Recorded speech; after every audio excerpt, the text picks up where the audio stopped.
Lifelong Poquoson resident and commercial waterman broke his neck while playing with his grandkids. The community is now rallying around him, but the people who are heading up the fundraising effort say someone took advantage of the situation. Nico Clemens has a story you'll only see on 13 News Now.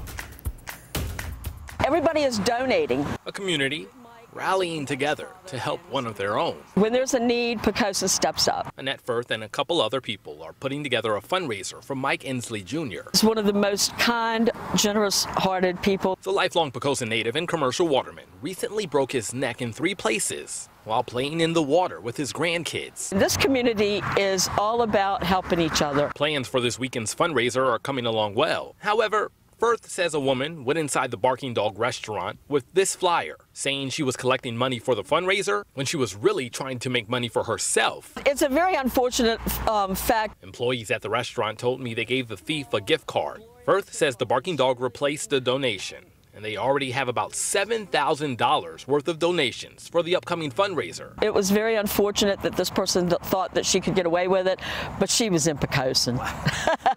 So you don't get away with it down here. I reached out to Poquoson Police. Chief Cliff Bowen sent me this statement. Part of it says, "We have an allegation that is being investigated, but the matter is under active investigation, and I cannot comment on an open investigation." Firth says despite that, they're ready to move forward and help their friend. You just don't think twice about it. You just do it.